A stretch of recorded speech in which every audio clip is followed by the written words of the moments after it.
नमस्कार, आप देख रहे हैं MCS न्यूज और मैं हूं आपके साथ ज्योति कन्नौजिया। ये नजर डालते हैं खबर की ओर। पुलिस अधीक्षक बस्ती गोपाल कृष्ण चौधरी द्वारा अपर पुलिस अधीक्षक बस्ती दीपेंद्र नाथ चौधरी, क्षेत्राधिकारी हरैया, CO शेषमणि उपाध्याय के निर्देशन में यातायात माह नवंबर में परसरामपुर प्रभारी निरीक्षक तहसीलदार सिंगारा व उप निरीक्षक के साहू, उप निरीक्षक महेंद्र सिंह, विनय कुमार व अन्य पदाधिकारी गण की उपस्थिति में मडेरिया तिराहा पर यातायात माह के संदर्भ में यातायात जागरूकता अभियान के अंतर्गत अमित हीरो एजेंसी परसरामपुर के सौजन्य से हेलमेट वितरण का कार्यक्रम संपन्न किया गया। इस दौरान जन सामान्य को सड़क दुर्घटनाओं और यातायात नियमों के प्रति जागरूक किया गया और विशेष रूप से अपील की गई कि यातायात नियमों का पालन करें और दोपहिया वाहन चलाते समय हेलमेट अवश्य लगाएं। रवि प्रकाश शुक्ला की रिपोर्ट।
थाना परशुरामपुर क्षेत्र के हमारे सम्मानित साथियों,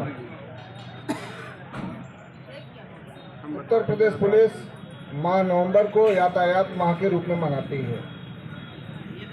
यातायात माह के रूप में मनाए जाने का प्रमुख उद्देश्य यह है कि हमारे शहर में, हमारे प्रांत में, हमारे देश में सड़क दुर्घटनाओं से मृत्यु की संख्या दिन प्रतिदिन बढ़ती जा रही है। इसलिए आवश्यकता महसूस की जाती है कि हम सड़क दुर्घटनाओं के प्रति सचेत हो जाएं और यातायात के संबंध में हम जागरूक हों।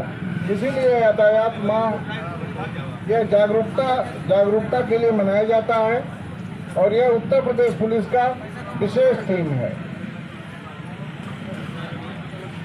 यह जो आज हेलमेट वितरण का कार्यक्रम रखा गया है, यह अमित हीरो एजेंसी परशुरामपुर के सौजन्य से है और मैं भाई अमित को बहुत बहुत धन्यवाद देना चाह रहा हूं कि इस कार्यक्रम को सुकर बनाने के लिए और यातायात माह में एक नया अध्याय जोड़ने के लिए उन्होंने परशुरामपुर पुलिस का साथ दिया है, तो मैं इनका आभारी हूं। हेलमेट वितरण का कार्यक्रम इसलिए नहीं है कि हम सभी को हेलमेट मुहैया करा सकते हैं या उसकी क्षमता रखते हैं। यह हमारे अंदर सामर्थ्य नहीं है कि हम प्रत्येक व्यक्ति को हेलमेट वितरित कर सकें। हेलमेट वितरण का केवल उद्देश्य यह है कि हम हेलमेट पहनने के प्रति, सड़क दुर्घटनाओं के प्रति लोगों का ध्यान आकर्षित करना चाहते हैं कि सभी लोग सचेत हों। अगर किसी की जान सड़क दुर्घटना में चली जाती है तो आप स्वयं सोचिए कि किसी का पति छिन जाता है, किसी का भाई छिन जाता है, किसी का पिता छिन जाता है, कितनी तकलीफ होती है। उस परिवार को बरसों तक कितनी कठिनाई झेलनी पड़ती है, किन दुखों से गुजरना पड़ता है, इसका सहज ही जो है अंदाज लगाया जा सकता है। अब वह दौर आ गया है कि हम सड़क दुर्घटनाओं के प्रति सचेत हों और प्रत्येक व्यक्ति को यह संकल्प लेना चाहिए कि नहीं, हम कोई सड़क दुर्घटना अपने आसपास के क्षेत्रों में भी नहीं होने देंगे। इसके लिए जन जन तक एक संदेश पहुंचना चाहिए। प्रत्येक परिवार में प्रत्येक व्यक्ति को यातायात के संबंध में जागरूक होना चाहिए। सड़क दुर्घटनाओं से अगर कोई मृत्यु होती है तो यह बहुत ही क्षोभ का विषय होता है और हमारे लिए बहुत ही असहज विषय हो जाता है। इसलिए यातायात नियमों के प्रति हम सचेत हों। सबको मालूम है कि सड़क पर कैसे चलना चाहिए। सबको मालूम है कि अगर हम वाहन चला रहे हैं तो हेलमेट जरूर पहनना चाहिए। ऐसी ही खबर से जुड़े रहने के लिए आप देखते रहिए MCS न्यूज।